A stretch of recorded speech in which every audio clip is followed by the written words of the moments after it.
Suki Hotu and a very good evening, everyone. Welcome back to the MSBS Weekly Guided Meditation by Phra Goh. Today is the 23rd of April, 2024. I'd like to extend a great welcome to all new viewers to this channel. We are very grateful and glad to have with us 𝐷𝐵 Adhibalo, popularly known as Phra Goh, to conduct this weekly session. This week, we are continuing on the subject of Ratana Sutta. 𝐷𝐵 will be leading a homage to the Buddha and taking a 5 precept for Buddhists. Now let's compose our mind, our palms together, and welcome 𝐷𝐵. Over to you, 𝐷𝐵. Okay, thank you, Terence. Okay, so we start off with paying respects to the Buddha by giving 3 bows. First bow, second bow, third bow.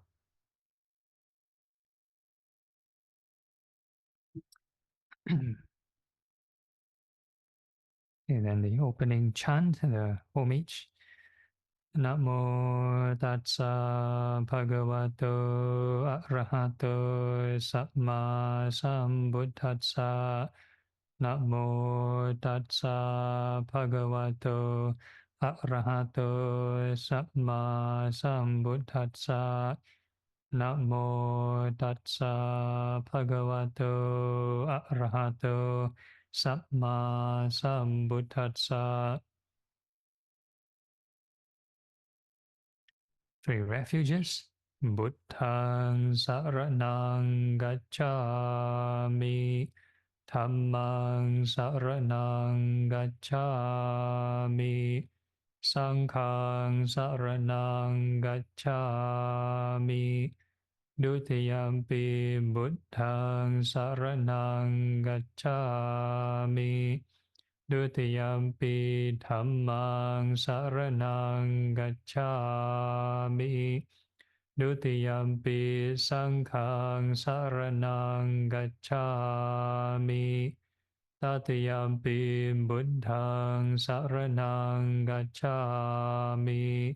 Tatiyampi Dhammaṃ saraṇaṃ gacchāmi. Tatiyampi Saṅghāṃ saraṇaṃ gacchāmi. 5 precepts. Pāṇātipada vēramaṇī sikkhapaddaṃ samadhiyāmi. Adinādāna vēramaṇī sikkhapaddaṃ samadhiyāmi. Kāmesu micchācārā vēramaṇī sikkhapaddaṃ samadhiyāmi. Musāvādā vēramaṇī sikkhapaddaṃ samadhiyāmi. Suramēraya majjapamādāṭthāna vēramaṇī sikkhapaddaṃ samadhiyāmi. Sadhu, sadhu, sadhu. So good evening to everyone. Today is the second lesson on Ratana Sutta. We've covered it like halfway last week. So today we shall continue. So it's on the triple gems. And so I think we stop on the 4 winds or the 8 winds.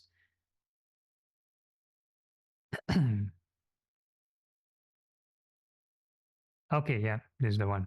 So I'll just repeat the paragraph. Just as a city post fixed firmly in the ground is unshakable by the 4 winds, so too I declare is the virtuous person who sees the noble truths unwaveringly. Verily, in the Sangha is a superb jewel. By virtue of this truth, may there be well-being. Okay, so Sangha, like we mentioned previously, comprises from the stream enterer all the way to the Arahana. So the key word here, a virtuous person who sees the noble truths unwaveringly. So if a person truly experiences truly sees and experiences the Four Noble Truths, then they will have this unshakable faith. True unshakable faith. It's not like blind belief, It's the experience firsthand for themselves, so they know it's true. So this is the kind of criteria to be considered a Sangha. Right? So once they know it's true, they will not be shaken by the four winds. So what are these four winds? They are the four pairs of winds. These are the vicissitudes of life. So the first pair, there's praise and blame. Praise and blame. So people get affected when people praise you, you feel nice. People blame you, feel upset. So this is in line. How do you call this? These are the topic, we covered this before, on equanimity. To achieve an equanimous mind, and the mind is unshakable by the four winds. So the first pair, praise and blame, and the second one, quite related, fame and defame. Fame and defame. So also based on opinions of others, then you get affected, whether in a good way or in a bad way. So that is next one. The third one, gain and loss. Gain and loss. It can be physical, it can be immaterial, can be nowadays, modern days, can be electronic or virtual stuff. Or it can be like virtues. People sort of praise you for, hey, you gain knowledge or you lose knowledge, right? So all these things that are changeable. And the last one, pleasure and pain. Pleasure and pain. So all these four pairs of winds will affect one. Yeah? So pleasure and pain, quite obvious. If we sit too long, have different pleasant, unpleasant feelings, you get affected. Daily life, day-to-day basis, even if you never meet anybody, no contact, nobody praise you, nobody blame you, you never use social media, you do not know what's the comments you have, you will still be affected by pleasure and pain because the nervous system is there. Even if we're not talking about nervous system, our six senses, when we come in contact with whatever we see, hear, smell, think, taste, and touch, there will be something perceived to be pleasant and something perceived to be unpleasant. So these are the pleasure and pain, and it will affect us every moment, in fact. So to have the unshakable mind, one can reflect on karma, practice equanimity. So one of our four immeasurables, the four sublime states, we practice reflecting on karma until the mind becomes equanimous, or any kinds of concentrative practice that lead the mind to a stable position, not so easily shaken by all these ups and downs. But the long-term solution would be becoming this arahant. Yeah? That is the long-term solution. So, but in this case, this specific instance, you're just talking about seeing the truth, seeing the Four Noble Truths, and you're not talking about the worldly life and stuff like that. So we covered that even the other levels of Sangha, all the way to this Sakaragami, this once returner, still experience greed and anger. Still experience greed and anger. So in a way, they are kind of affected, but only when the mind is more pure, more purified, then they have this newer kind of samadhi. Then it surpasses or transcends these four pairs of winds. Okay, so this is the Sangha jewel. And the 9th paragraph. Those who clearly comprehend the noble truths, well taught by him of profound wisdom, even if they are very negligent, they do not take up an 8th rebirth. Verily in the Sangha is this superb jewel. By virtue of this truth, may there be well-being. So like last week, we discussed that the stream enterer, the lowest of the so-called the Sangha, or the first kind of the lowest kind of realization, the stream enterer maximum will take up 7 lifetimes. Yeah? So the Buddha guaranteed there will not be an 8th rebirth. How is it so? I do not know, but based on so-called my understanding, because they have seen the truth, right? They've seen the noble truths. They know there is a path to this happiness, to this ultimate happiness, but because they still grasp, the mind still grasp to sense pleasures. So the sense pleasures is more entertaining than the spiritual happiness. So it will take some time for them to sort of adjust. And in the, let's say, extreme case, they are very negligent. That means they full enjoyment mode, full hedonistic mode, full enjoyment. These things won't last forever. Materialistic things won't last forever. Their health may go off, the property may go off, whatever. So when things go down, then they will feel the kick.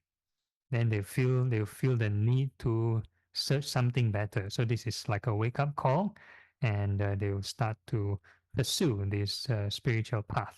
Right? So the Buddha guarantee there will not be an 8th rebirth. Right? So that's for a stream enterer. So for one's returner, one more rebirth as a human or maybe a low-level deva. And for a non-returner would be reborn once in the pure abodes. And for Arahant, no more rebirth. So that's the kind of different stages. Yeah? Okay, next slide. The 10th paragraph.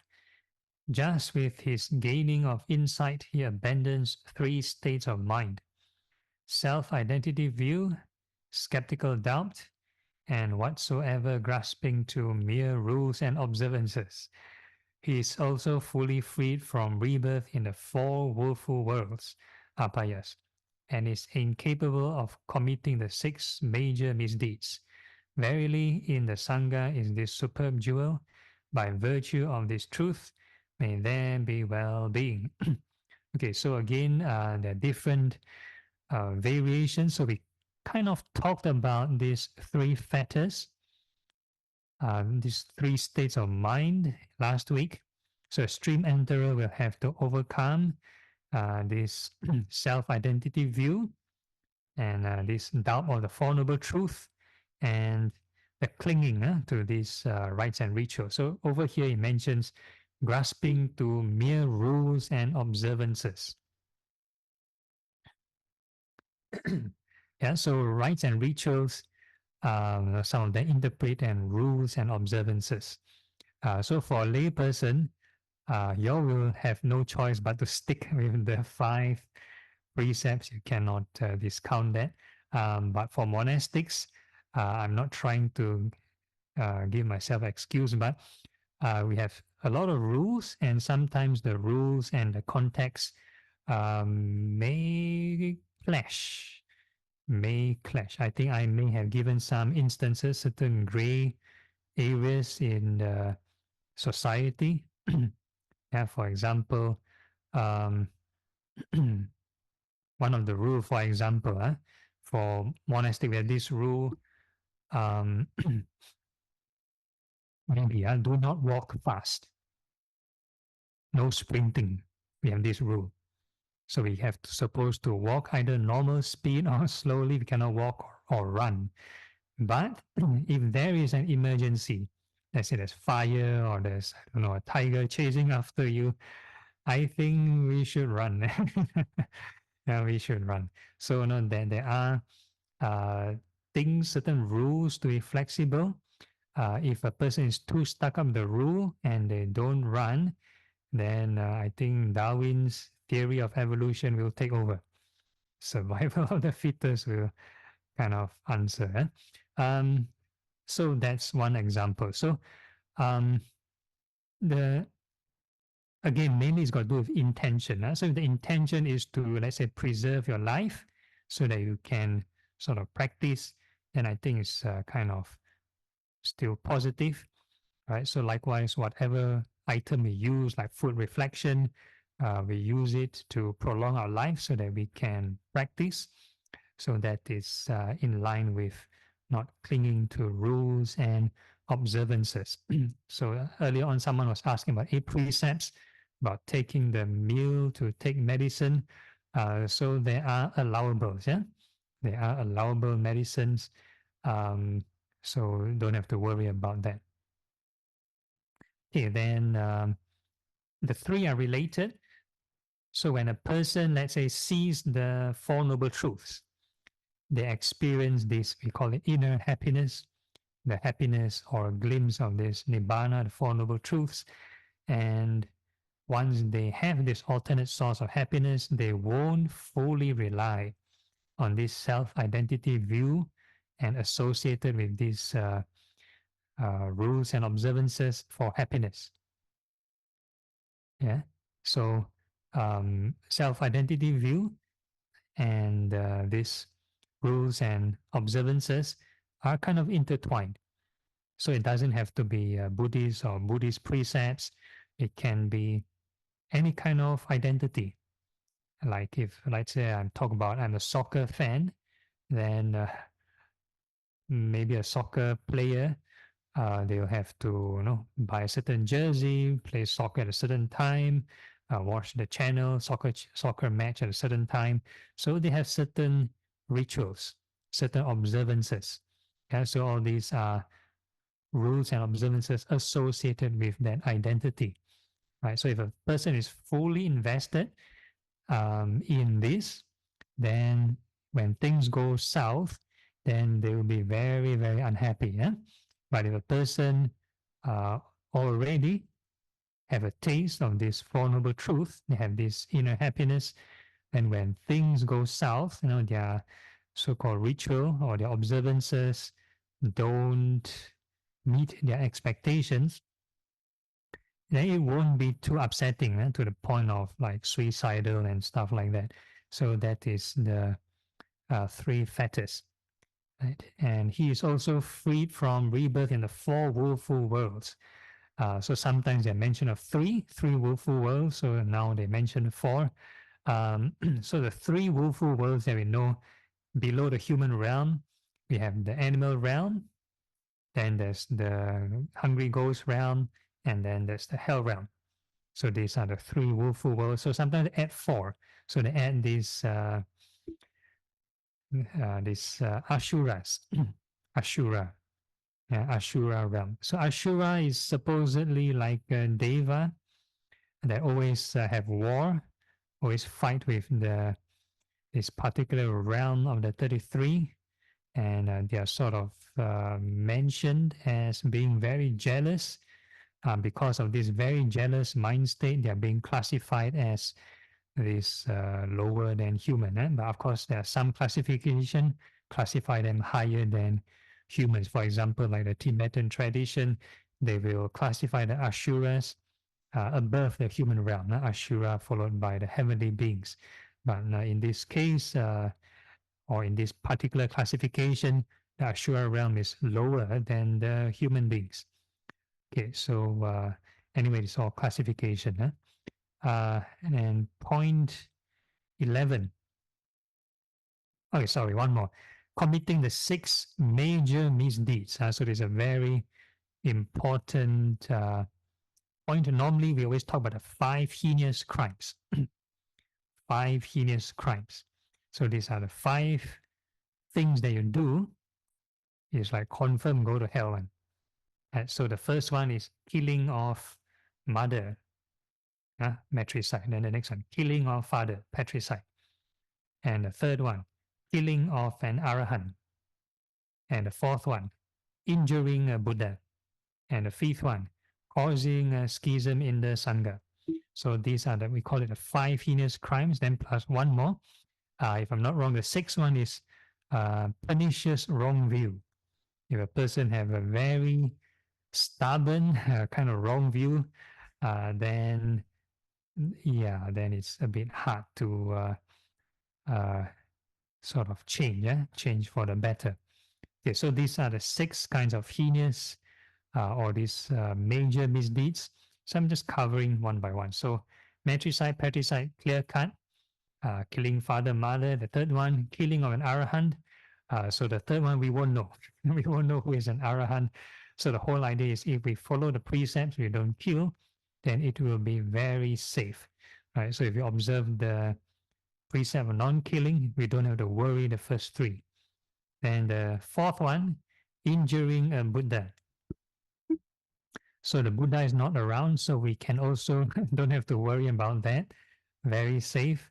But if we extend the precept of not killing to not harming, then we will be very, very safe. Huh?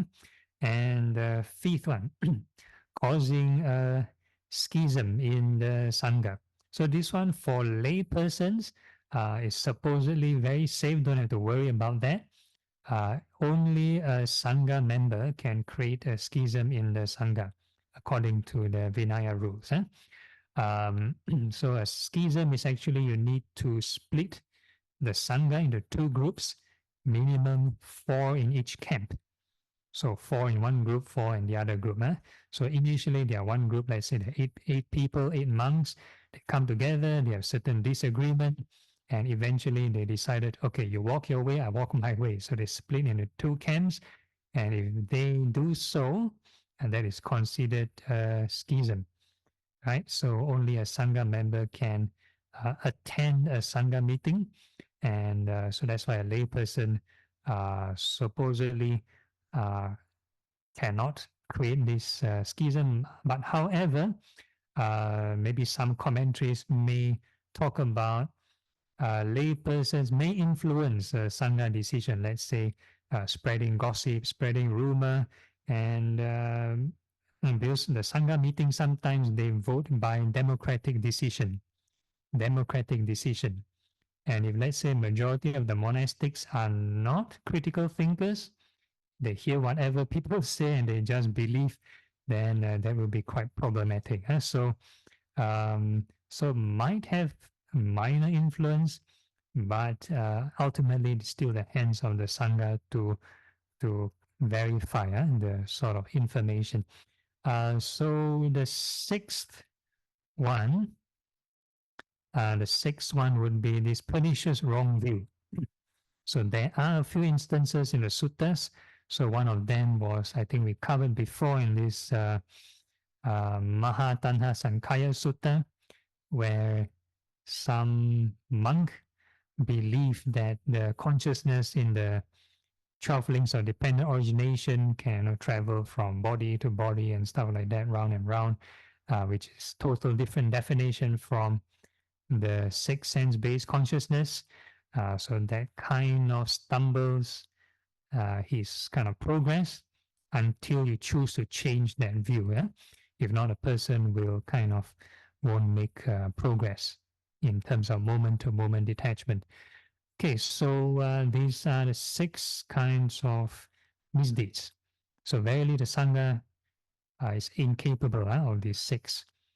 Okay, then for point 11, paragraph 11, any evil action he may still commit by body, speech, or mind is incapable of concealing it. For it is said that such incapability is of one who has seen the path of Nibbana. Verily, in the Sangha is the superb jewel.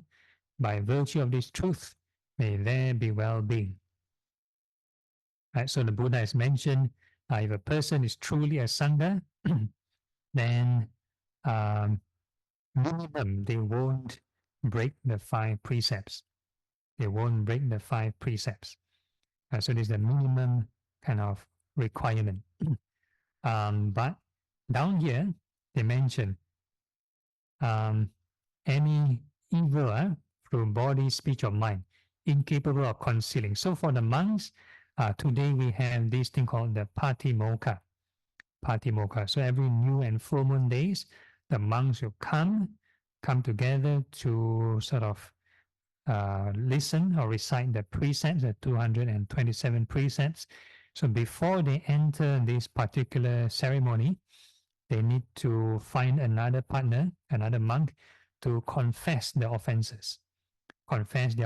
So whatever kind of precept they may have intentionally or unintentionally broken, they need to confess. All the classes of precepts they need to confess, right? So a true Sangha, that means the person who has realized the truth, will not conceal this transgression. They will just reveal them. So this is the part of troubleshooting and improvement. Okay, so by virtue of this truth, may there be well-being. Okay, next.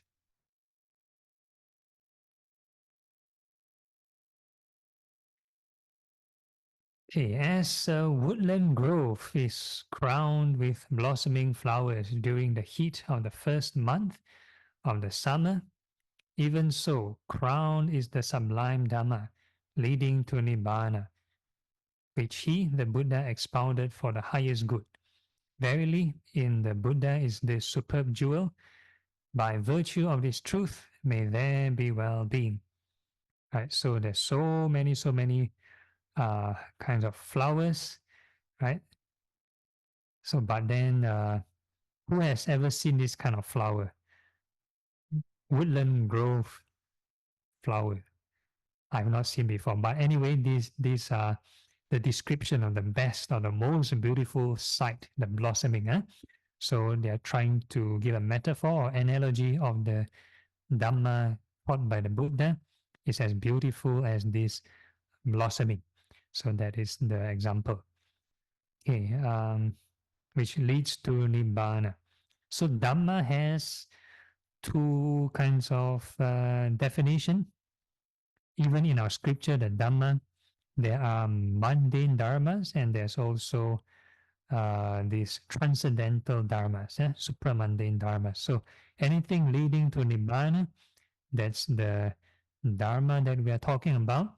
There are many kinds of dharmas being mentioned in the scriptures, things like historical events, world cycles, and stuff like that, which are not related to practice. Not related to practice. Okay, so one has to differentiate them.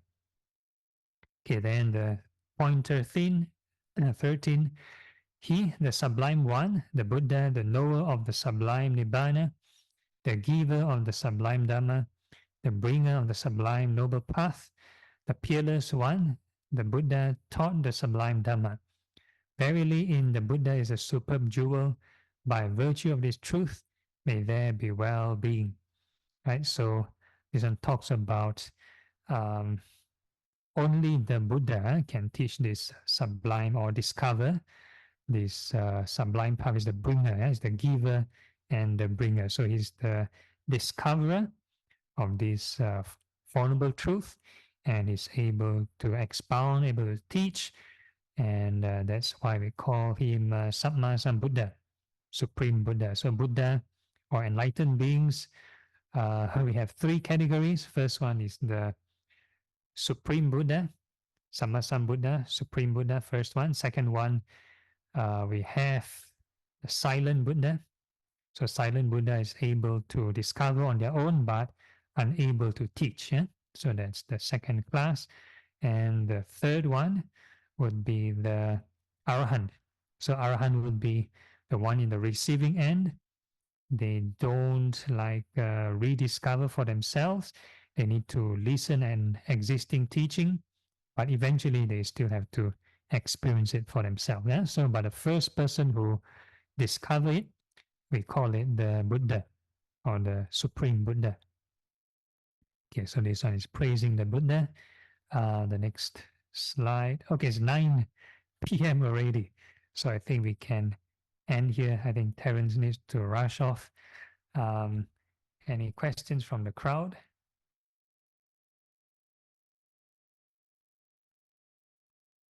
No, all okay? No issues?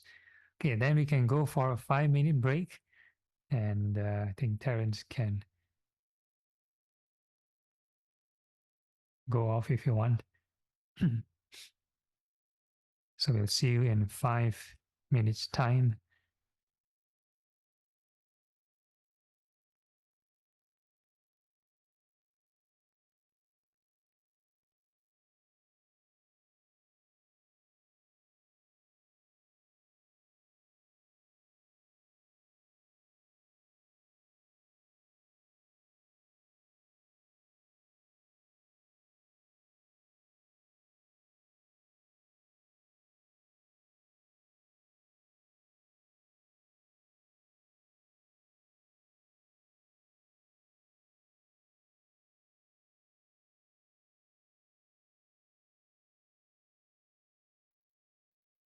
Okay, only Trillian is back.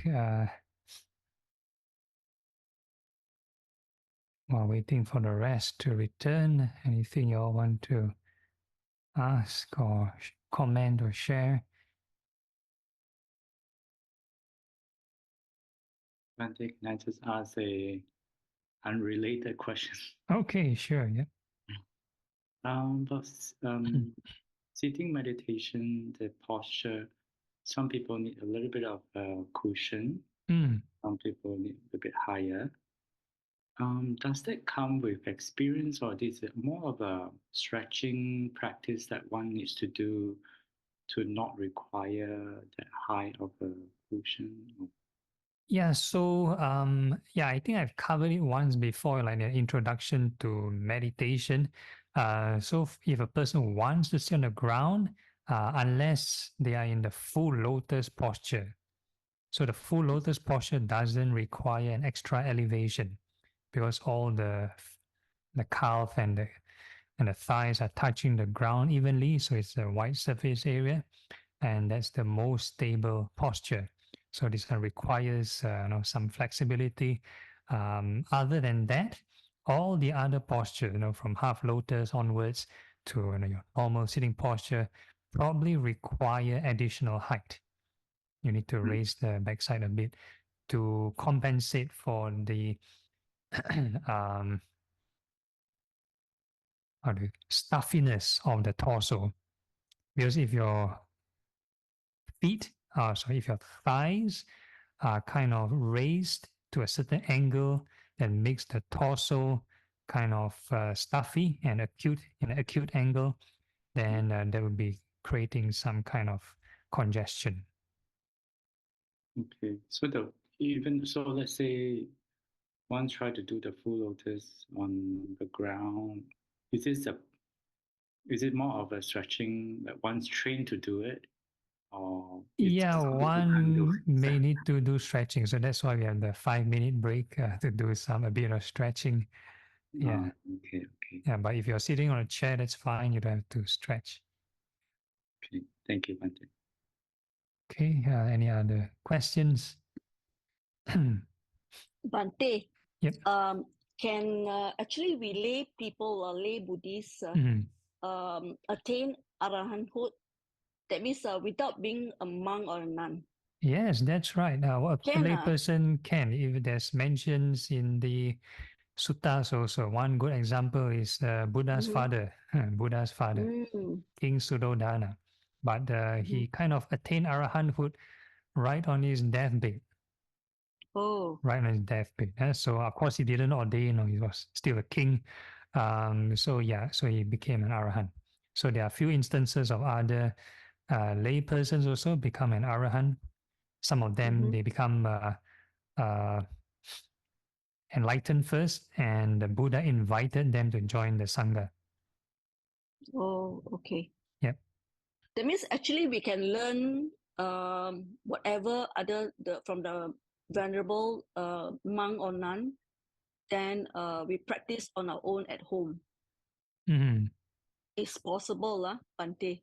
Yeah, as long as the conditions are right, it's all about the amount of right effort one puts in. Right effort, and the Eightfold Path, how well you practice your mindfulness and so on.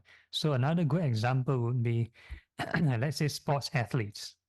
Let's say, for example, badminton. Badminton. So there are full-time professional badminton players. Then there are also people who play badminton for hobby, for their pastime. Can you 100% say all, how do you call it? All professional players are better than all the non-professional players? Can you say that statement to be true? So it depends on effort, actually, Bhante. Yeah, correct. Yeah. Yeah. So it depends on sometimes skill, sometimes talent. So of course we call it past life practice. So it may appear as talent. So a lot of causes and conditions. Yeah. Okay. And then just now you mentioned that for to be a sangha, you can't run. How about going for a jogging? Can sangha go for exercises? I think it's got to do with the attire. In the Theravada tradition, we wear the lower robe is a bit like sarong, so when we run, it's a bit awkward. Yeah, yeah. But maybe in the Mahayana tradition, they wear the it's not really like the sarong kind of attire, so it's easier for them to run. Oh, that means you all cannot do exercise at all? We For may do Theravadan? exercises privately. Ideally, we can do it if it's in a form of therapy. Then we are allowed to do it. Yeah. If not, it's just walking meditation. Oh, okay. And just now, Bhante, you say that the 6 major misdeed. Yep. That the 5th one are causing disagreement in sangha. You use that word _schism. Schism. How to spell schism? Is that how you spell Schism. that, Bhante? SCHISM. SCHISM. Okay. So that's Bhante. causing a split. Okay. Yeah. Okay. So in the Buddha's time, there was one official schism caused by Venerable Devadatta. Yeah, so that's the only so-called official schism so far that we know. And along the way in the Buddhist history, some scholars, probably not monastics or non-Vinaya experts, they will say, oh, second Buddhist council or third Buddhist council, there's schism. That's why there are 18 schools of Buddhism, because all the different monks disagree with each other and they split here, split there, and schism and so forth.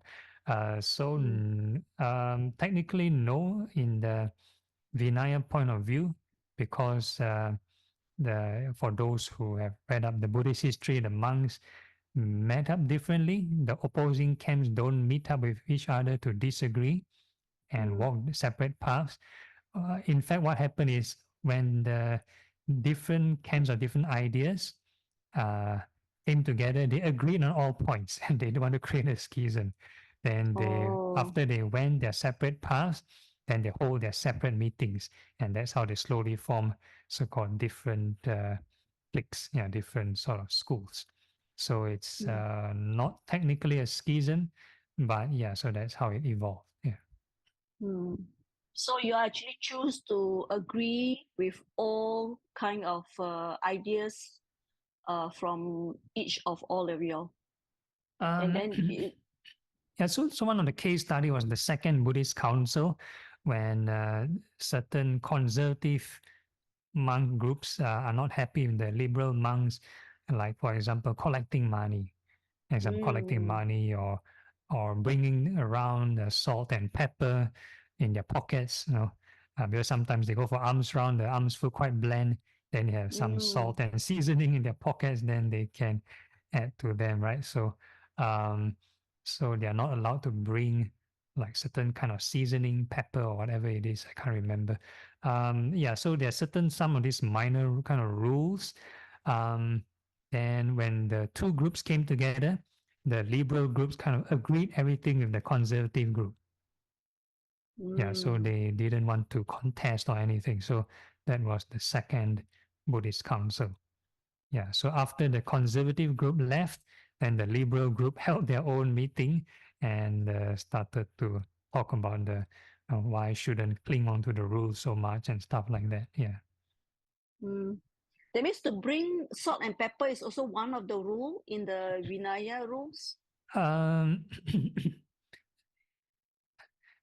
We have lots of Vinaya rules, but not that I can recall in the Patimokkha.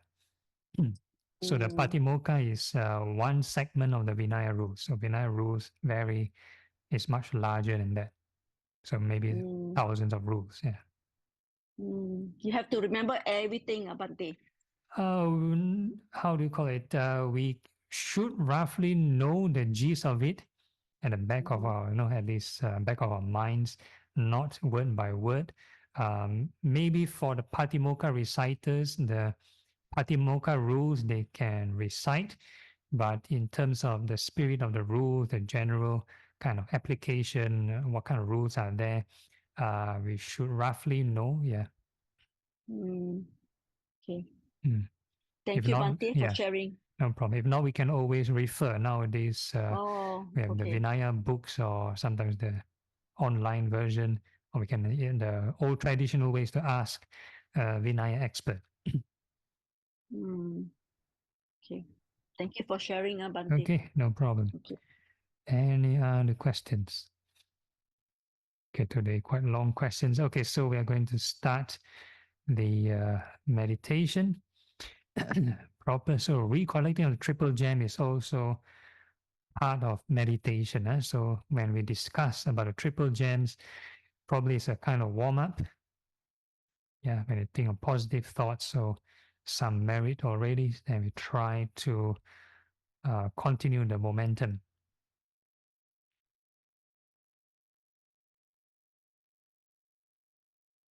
But we are doing more or less the same routine. So the first routine we're doing is the impurities of the body meditation. We are going to learn to let go of the body.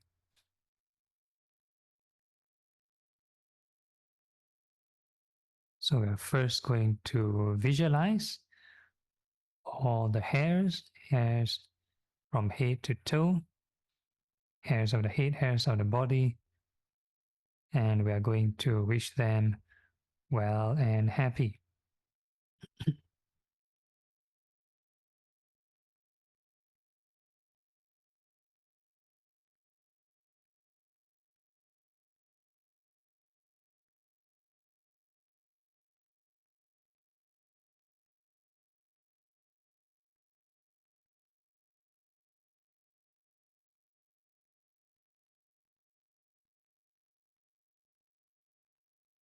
So when we think of the image of the hairs, that's part of mindfulness of the body. And when we sub-vocalize, we label it, we wish it well and happy, that's part of right thought. And when we keep repeating, that is part of right effort. So sometimes people ask, how come people need 7 lifetimes? Some people more than that. Some people lesser time to reach enlightenment, or you want to reach enlightenment within 1 lifetime. Depends on how much effort, how much repetition. The moment you leave your mind autopilot, even for 1 second, then that 1 second is subject to clinging and drifting off and daydreaming, and that will encourage or proliferate this craving.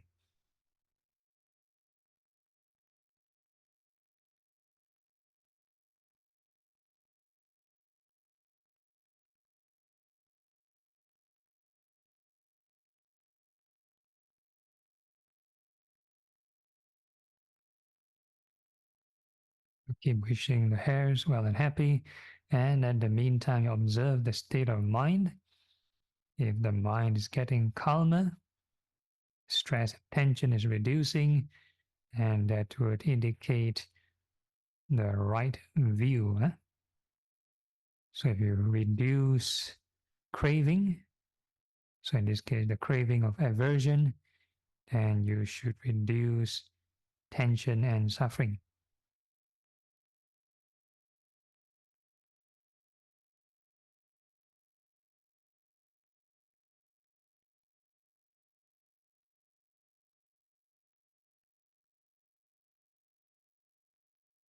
But if the more you meditate, the more stressed, that means something is wrong in the view. You have some other expectation. Maybe you're worrying or planning something else. So you need to check on that.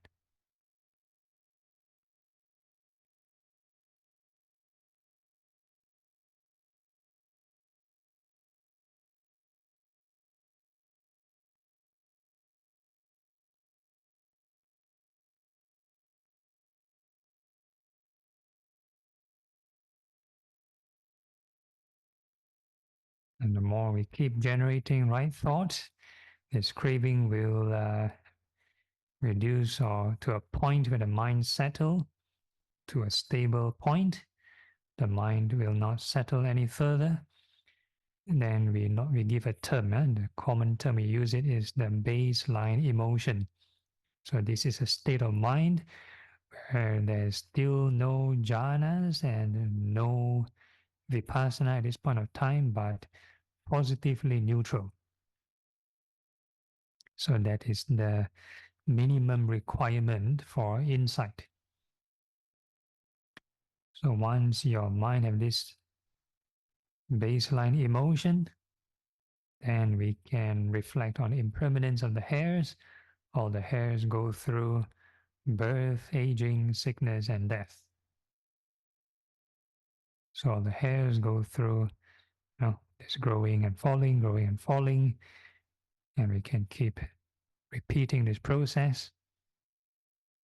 And as we keep cycling this image, we keep labeling impermanence or any word or phrase associated with impermanence. You can use rising and falling, birth and death. Just pick your favorite and keep repeating.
And the more we keep reflecting on impermanence, we can observe this sense of self or selfishness. Is it increasing or decreasing in intensity?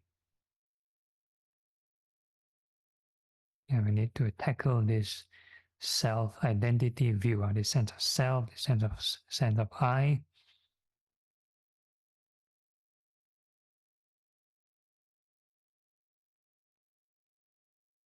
If we think the I is real and truly permanent and self, truly you, then a lot of things will affect this sense of self. And one will get very upset.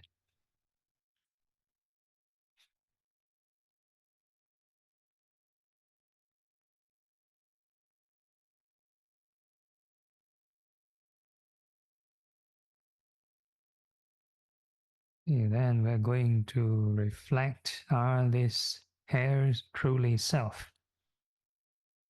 Can we tell the hairs not to go through birth and death?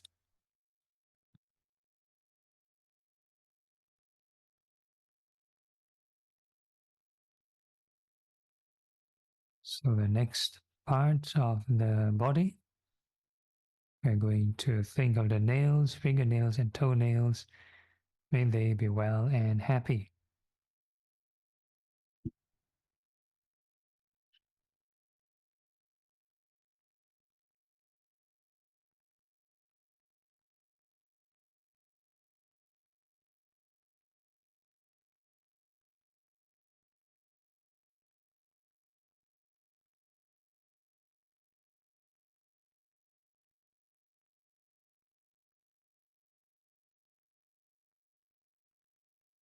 And all these nails are subject to birth, aging, sickness, and passing away. So you think of the nails growing and falling, many, many cycles.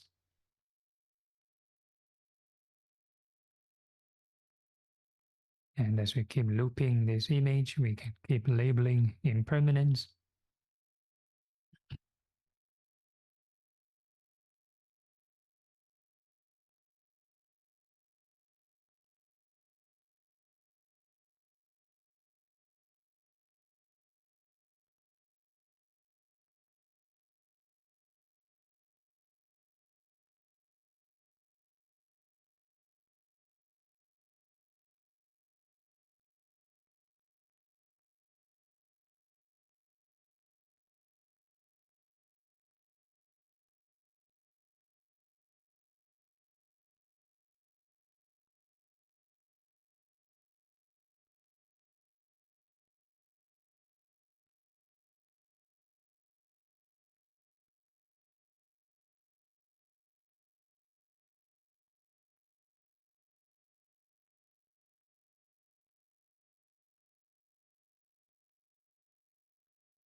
Okay, then we can ask ourselves, are these nails truly self?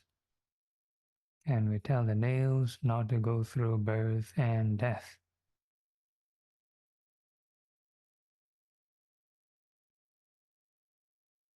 So when we switch between the samatha and the vipassana phase, then we can observe the clinging and unclinging process. So now we're going to think of the teeth. We're going to wish the teeth well and happy. So once we stop thinking of impermanence, naturally there will be clinging.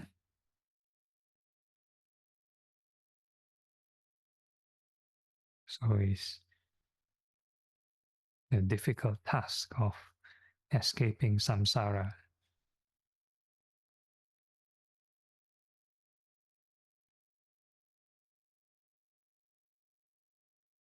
And we need to understand the state of mind, what's the emotion like when you start to cling.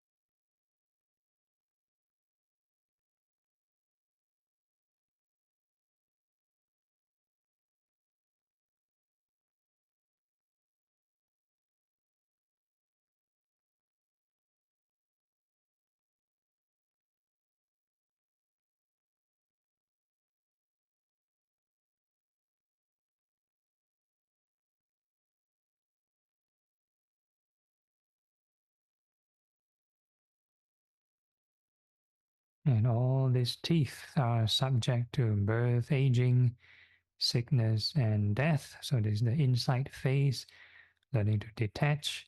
So we're going to think of impermanence. All the teeth go through this birth and death. So you think of the teeth growing and falling, many, many cycles. And as we keep looping this image, we can keep labeling impermanence.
And we can ask ourselves, are these teeth truly self?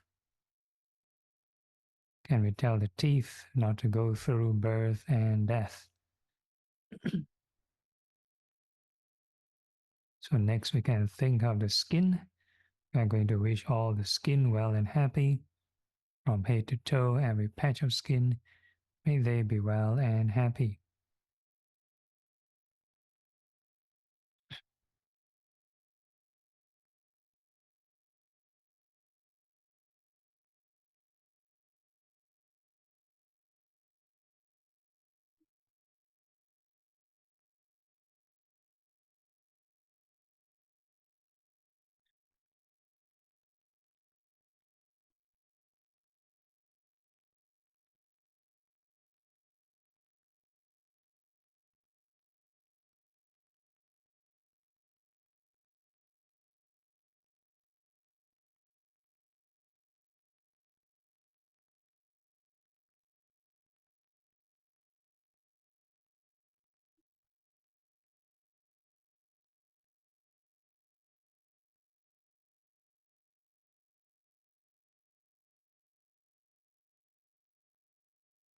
And all the skin are subject to birth, aging, sickness, and passing away.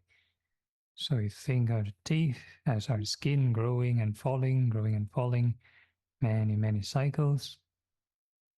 And as we keep looping this image, we can keep labeling impermanence.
And we can ask ourselves, are this skin truly self?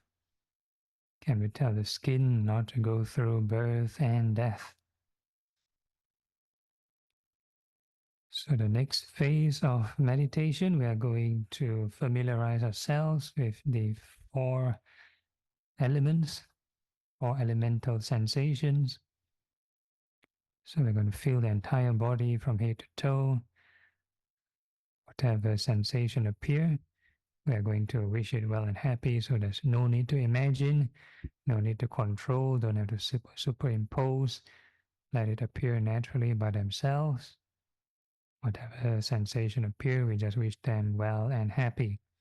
So there's just a general guideline. The 4 elements are the earth, fire, wind, water.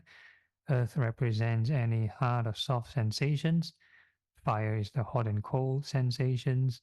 Wind is the fast and slow movements. And water is the moist or dry sensations.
And the same thing, if the mind starts to settle down, keep wishing all the sensations well and happy, and again, all these are moment to moment. Every moment we stop generating right thought, and the mind will naturally deviate to wrong thought. Things like worrying, fantasizing, daydreaming, all these we call it unwholesome thoughts or unskillful thoughts.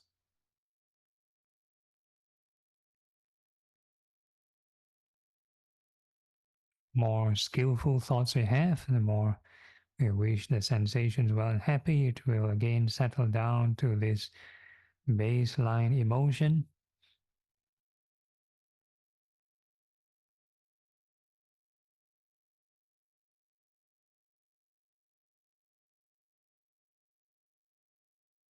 And we're going to take note of that emotion so that we can compare with other states of mind. So now we're going to wish all beings in all directions well and happy, above, below, and all across.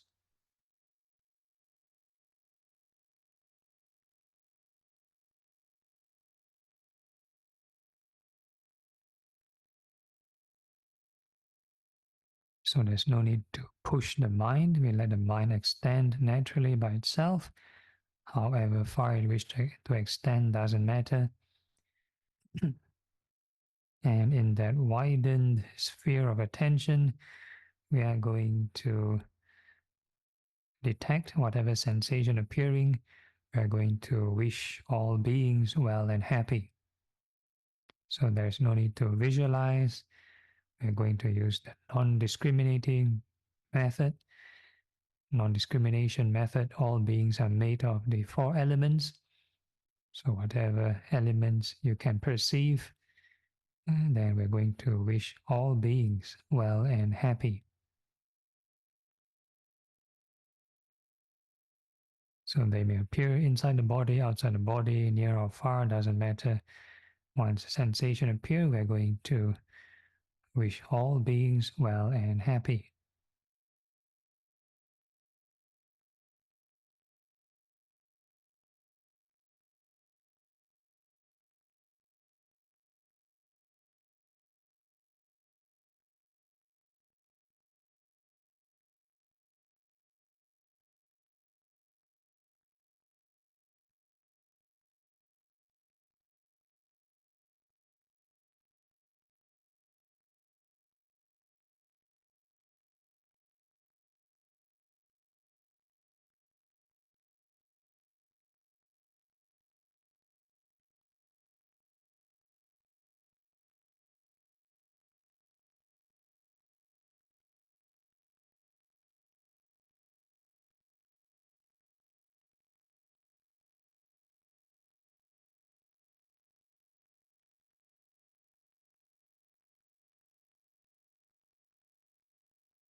Okay, let's say all the conditions are right, you have all the right thought, right effort and everything. It will activate this right concentration. So usually for loving kindness, it will enter this first level of concentration, indicated by this increment of joy and happiness. So if there's an increment of joy and happiness compared to the baseline blender kind of emotion, then that would be one of the signs of this first level of concentration.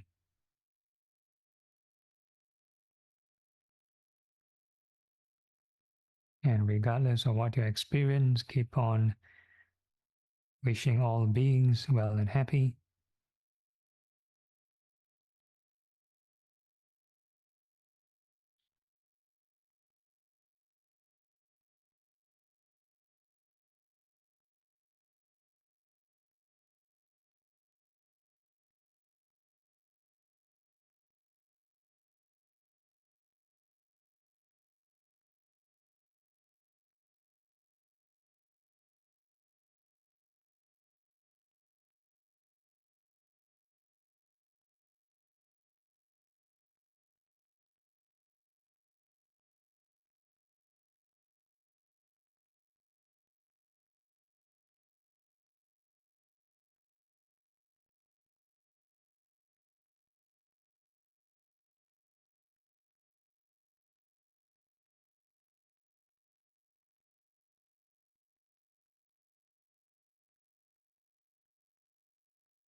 And then we're going to add some wisdom, some insight.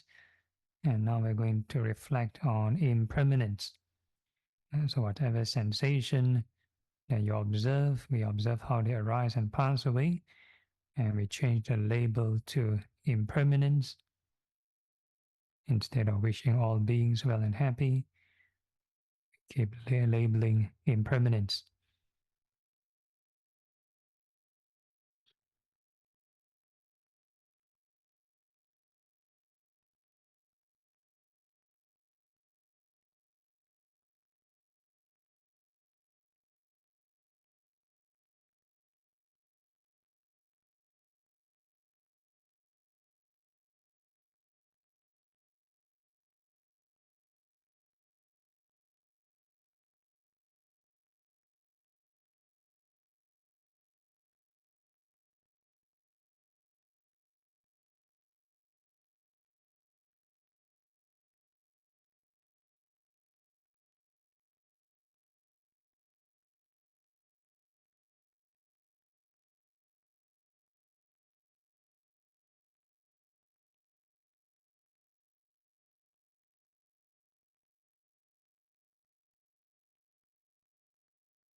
If let's say the joy and happiness start to fade away, what will remain is this neutral and refreshing kind of experience.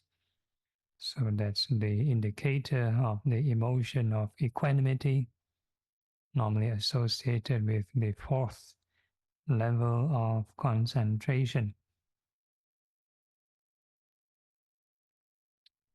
And regardless of what you experience, keep on reflecting on impermanence, keep turning the Dhamma wheel.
And then we can switch to the second sublime state, which is compassion.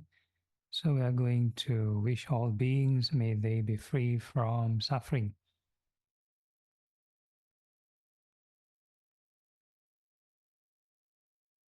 So using the non-discrimination approach, all beings, whether they are healthy or sick, rich or poor, as long as they cling to the sensations that will result in their tension, stress, and suffering. So we are going to keep on wishing all beings free from suffering. So every moment when we detect the sensations that is conditioned for clinging and suffering. So we need to keep on wishing all beings free from suffering. No need to visualize. So we stick to the evidence, keep on grounding to the mindfulness of the body, mindfulness of the elements. Sensation appear, may all beings be free from suffering. New sensation appear, may all beings be free from suffering.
If all the conditions are right, if this joyful or happy emotions start to appear again, then that would be the indicator of the concentrative kind of compassion, normally associated with the second level of concentration. So the conventional kind of compassion will be just very sorrowful, very sad, but the concentrative one is more pleasant.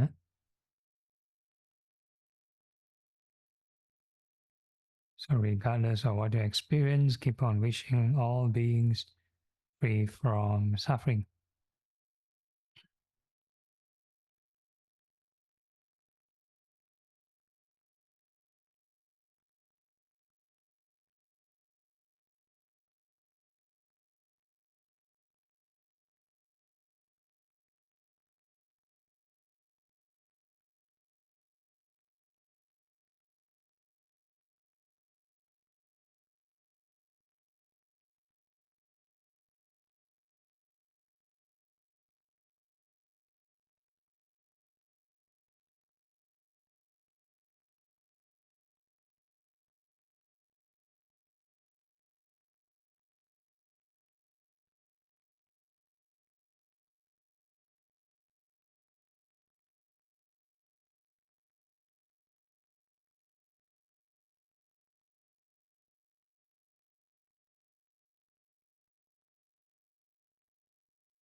Okay, and now we're going to add some wisdom, some insight to the routine. We're going to reflect how to overcome the suffering, which is to not cling onto the aggregates, not cling onto the sensations. So we are going to use the reflection of impermanence to shake off this clinging. So whatever sensation observe, keep labeling impermanence.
If the joy and happiness start to disappear, unlike previously, there's this equanimity or this uplifting or refreshing experience. This time round, it may feel more spaced out or blank. So we call this the perception of infinite space. So regardless of what you experience, keep on reflecting on impermanence.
Okay, and before we conclude the session, same gentle reminder: in all activities, standing, sitting, walking, or lying down, we can be mindful of this sublime states, or mindful of impermanence.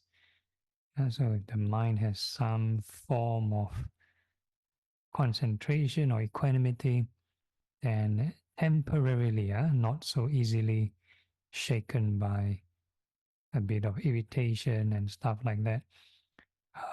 So we need to keep maintaining, keep generating right thought. And with that, we can formally end the session, informally still keep generating right thought.